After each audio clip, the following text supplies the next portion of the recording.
Welcome to WizeUp. I'm Paul Arthur, talking today about, Alberta Premier Danielle Smith, kind of unleashing a firestorm of criticism after introducing Bill 9, which invokes the Charter's notwithstanding clause to uphold three pieces of legislation that deal with gender identity issues. And before we jump into that, quick reminder to hit subscribe, tell your friends about us as well. We always appreciate that. So our guests today from Calgary, Jojo Ruba. He's a Christian apologist and the executive director of Redeeming Conversations, their website, redeemingconversations.ca. And Jocelynn Rodrigues is a detransitioner, so a biological female, but she formerly identified as male and has since gone back to being a female. And she is a speaker with Redeeming Conversations. So she knows the inside out here. So good to have you both with us today. Glad to be here, Paul. All right. Thanks, Paul. Jocelynn and Jojo. Okay, well, why don't we start with you, Jocelynn? Maybe just before we jump into the bills and the political part of it here, can you share a little bit about why you decided to switch genders and when did that start? Yeah, for sure. Well, I had been living as LGBTQ for 12 years or so, and 10 or 12 years. And near the end of that, like throughout that, I was very confused always of like changing from one identity to the next one.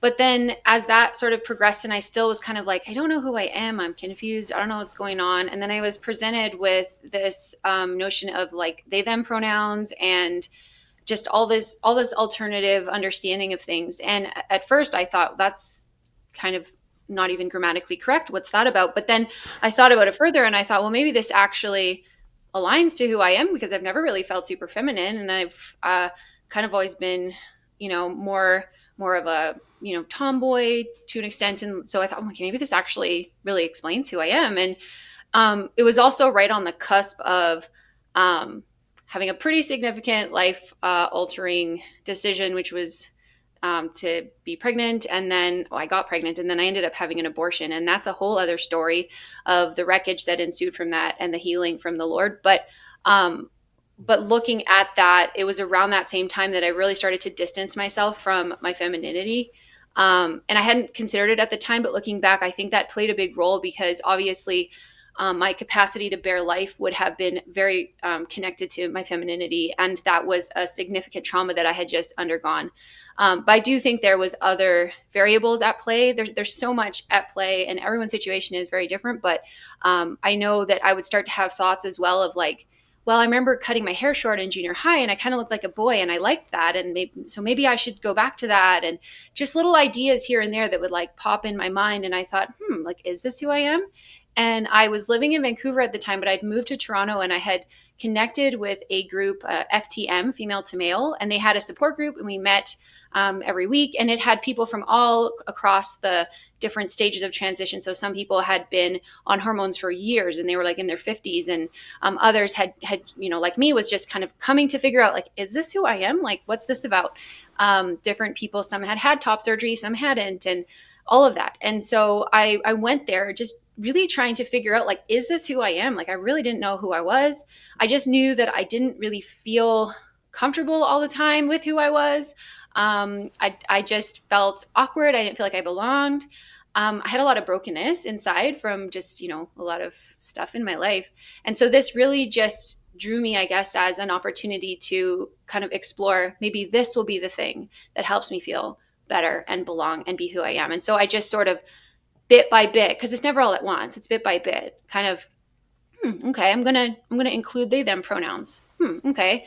I'm gonna look into taking testosterone and so on and so forth. And so did you actually take any of the hormones or no?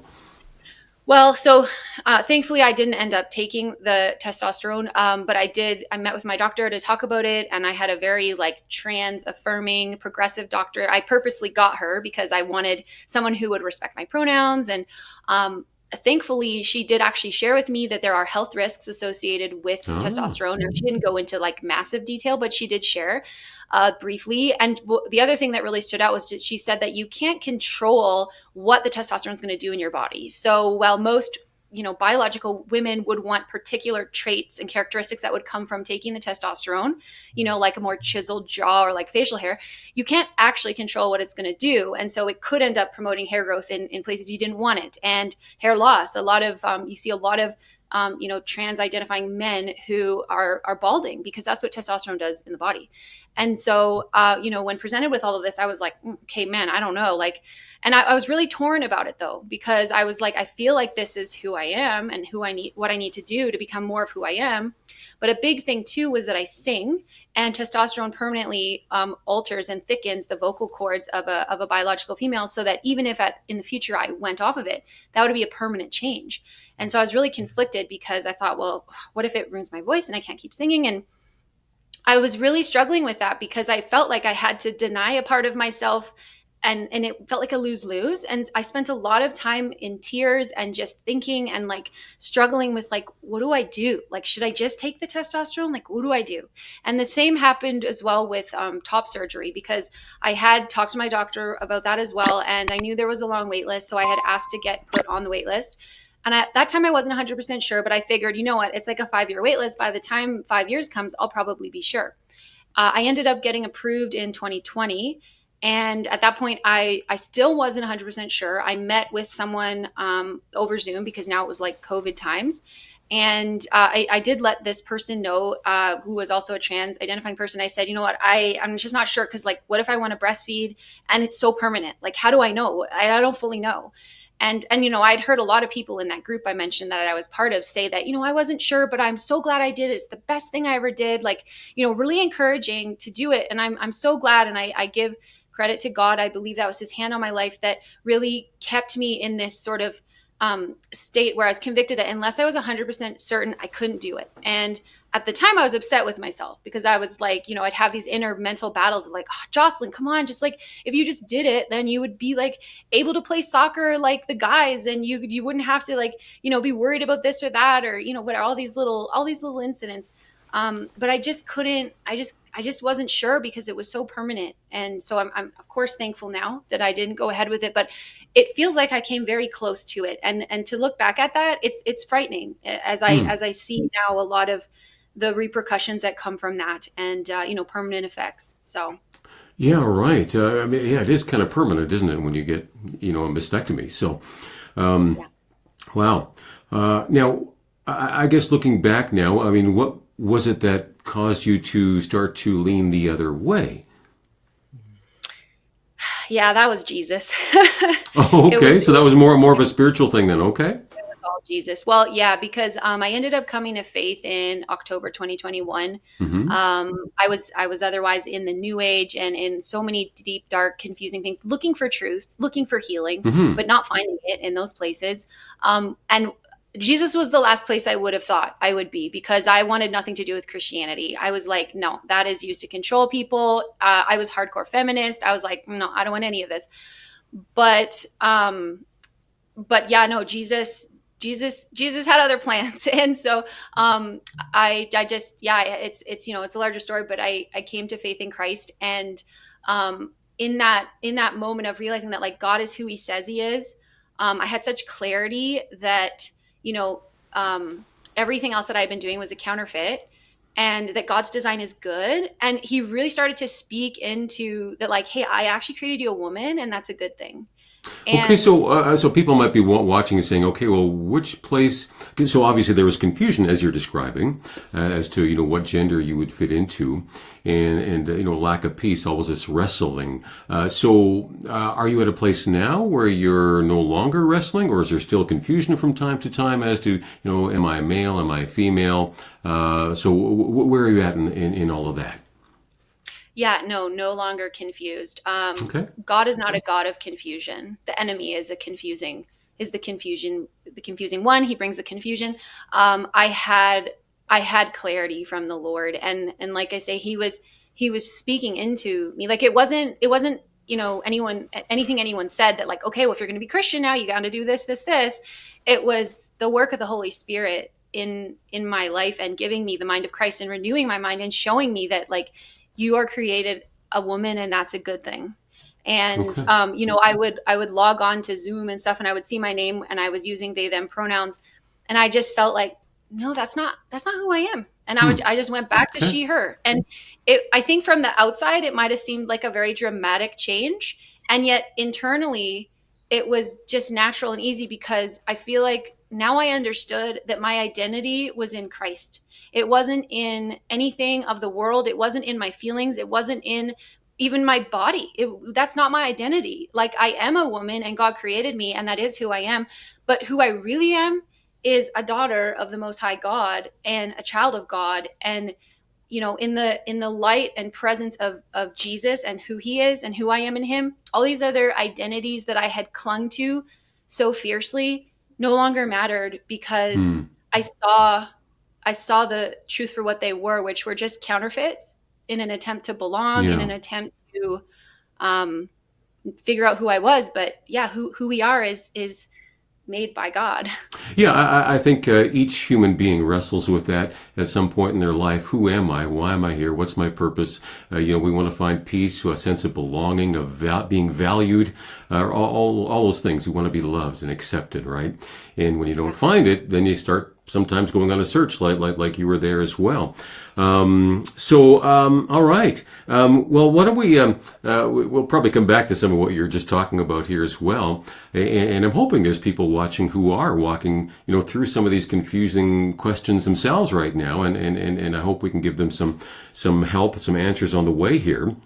Now, Bill 9, as I mentioned in the opening here, has been basically, it uses the notwithstanding clause to, again, allow the three gender bills that Alberta Premier Danielle Smith introduced, I guess it was maybe a year ago, something like that. I'm not sure exactly the timeline, but this has been called dangerous. It's been called hateful. It's harmful and so forth. So it attacks trans kids. So this is kind of the narrative we're hearing from those on the one side of the debate. And interesting, Danielle Smith says that Bill 9 was actually necessary to protect children. So we get these two diametrically opposed views on this. Maybe Jojo, if you want to jump in here as well and bring some of the political aspect into this here. I mean, essentially Bill 26, if I remember correctly, that's the one that bans puberty blockers, right? Hormone treatment, gender reassignment surgery. So I guess, what would be considered hateful in that or dangerous, I guess, to minors? This is, I think, for those under 17, right? So if you're over 17 and you already had something already going, then they'll let you keep going through with that. But the big picture is here to let minors, cause minors to have to wait till they're adults to make that kind of a huge decision. Yeah, Paul, I hesitate a little bit because we need to understand that people making these accusations, I think most of them are well-meaning. Most of them want to help people who are struggling with gender identity, like Jocelynn. And I'm always moved, Jocelynn, when I hear your story, because I think there's a lot of people, like Paul said, who are struggling with that. And we all want to help them. We all want to show compassion and care. And there's a lot of wisdom to be able to walk through, just like with Jocelyn's story, our friends and family who are going through these conversations. But Jocelyn's example is a great example of how difficult it is, even for adults, to understand what's going on, let alone teenagers, let alone kids. We actually had another detransitioner friend named Faith who transitioned at around 16. She had puberty blockers at 16. And she said her mom was told if she's not allowed to transition medically, she would commit suicide, that Faith would Hmm. commit. Now, Faith never wanted to commit suicide, but this is standard practice among those promoting gender transitioning for teenagers and minors. And the problem now, she says, is she actually doesn't know if she can have children. Her clothes don't fit her properly because the puberty blockers basically stopped her body from developing perfectly as female, and actually cause all kinds of problems and other problems that she didn't know and didn't think about at 16. And now that she's in her late 20s, she's realized my body is messed up. And I wish someone had told me what's going on. And so when you actually look at the facts of the matter, what these three bills actually do. So one, prevents children as young as 14, 15 from getting puberty blockers or getting transition surgery. The second one prevents parents or protects the right of parents to know if children are transitioning in school. And the third one protects girls' sports. So biological boys cannot compete with girls. They actually create a separate sports system, a special team system where people of whatever gender identity can play. So there's opportunities for students who want to identify as trans. And when you actually look up the wording of these bills, you realize there's nothing dangerous about it. You're just actually helping and guiding children who every psychology book tells us is not mature enough to drink alcohol. The society says they're not mature enough to vote or to drive. So why would we think they're mature enough to choose their gender identity and take hormones that would damage their body for the rest of their life?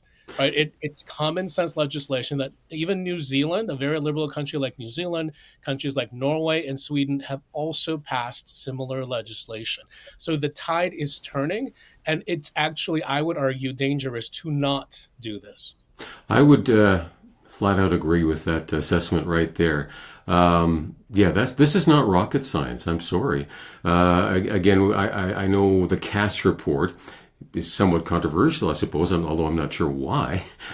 I mean, this was a very, very credible, very large scale, study on transgender kids, adults all across the board around the world. And there's so many unknowns, and certainly a lot of the findings point toward negative outcomes when you're using hormone blockers and puberty blockers and so forth, or hormones, I guess, that help you transition male to female or vice versa. All these things there, these are real risks. Again, reproduction risks. Can you have babies later? All these kinds of things that are real concerns that I think any adult would say, yeah, better, why don't you wait till you're 18? What's the rush, right? So I guess, any thoughts here, Jocelynn or Jojo? I mean, is there, what's the rush from the trans community, I guess, to do this sooner than 18? What are they seeing as the benefits? If I could just interject as sure. well to answer your question, and then obviously, Jocelynn, please share from your experience. But the Cass report was not written by a Christian. This was a medical doctor that was assigned by the UK government to look at the social contagion of what transitioning was happening, particularly among teenage girls who were transitioning because their friends were transitioning. And she basically argued, look, from a medical perspective, there doesn't seem to be any kind of need to transition teenagers. And so, again, this is a secular source. This is not a Christian source, so they can't say we're fundamentalists or against this. They're saying, no, this is actually quite dangerous when we let a social contagion promoted by social media to allow for this kind of activity that's a life-altering decision that teenagers do not have the capacity to make. Just like voting, just like having sex, just like drinking or driving, all of those are adult decisions, and it makes sense that adults should be the one to make that decision. Now, to answer your question, what a lot of trans activists want to argue is that while the body's sort of still in transition, especially male bodies or female bodies, that they haven't developed breasts yet, they haven't developed a deep voice or these masculine or feminine traits, they want to affect the body development before that happens, before puberty. Again, the problem with that is puberty blockers are not neutral, which is what they argue. It actually has long-term problems that they're starting to discover. They use the same hormones for puberty blockers as they would use to castrate prisoners. I mean, let's think about what that does.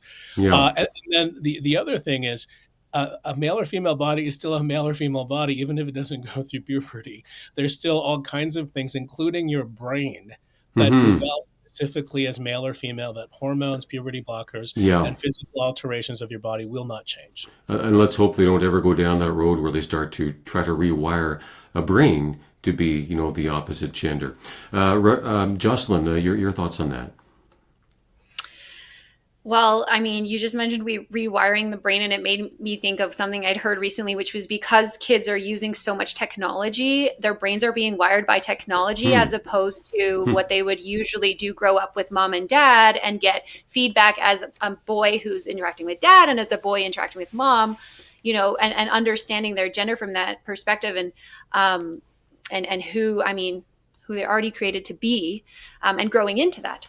But one thing too that I had heard recently, which I thought was interesting, and it speaks to the sort of social contagion aspect of this, is that I think it was called symptom pool or something of that nature, and how there's this sort of standardized group of symptoms that you can take from when you're experiencing duress, just to like, as someone in the society wants to express, hey, I'm going through something intense here. And so back in the day, and this still exists, but anorexia, bulimia, and then cutting, and those are things that they do still exist, but they're not as prevalent now as transgender identities. And it's interesting just to see, I was listening to Mia Hughes talk about this, just to see how the actual numbers are declining for those things and increasing to trans. So it's just sort of like the new thing to choose when you're going through clearly something struggle. So it's not to say that, hey, this is, we don't care, and, you should figure yourself out. Like, as Jojo said, we do care. This is, we have concern for people who are struggling with what they're going through. Unfortunately, with those other things that I mentioned, anorexia, bulimia, we would have never affirmed someone in that. We would have never said, you know what, you're right, you are way too big and you should be dieting. No, we would say, I want to help you. And it wouldn't be wrong to say you want to help that person.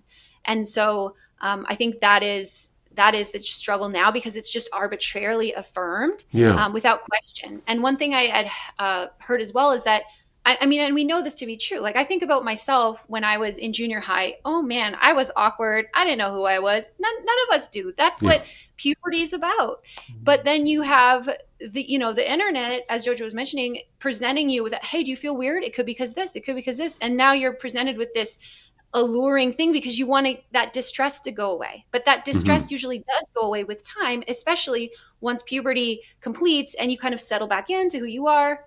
And I look at myself. I was in my late 20s, early 30s when this was happening. And I still didn't know who I was. And now that's because also I didn't know the Lord. But the point is that, like, when do we ever fully know? We're humans. We make mistakes, we make decisions. So when we're making like permanent, life altering, irreversible choices, that's significant, particularly when we're talking about children. Yeah. And again, if we keep parents out of the loop here and don't inform them that their child is going through these kinds of struggles. I've read about people in the trans community, actually, in the LGBTQ community, who are also quite concerned about this. They're saying, you know what, agree or disagree, parents need to know if the child is going through this. Anybody who's been a parent, I think, would probably say that's probably a good idea.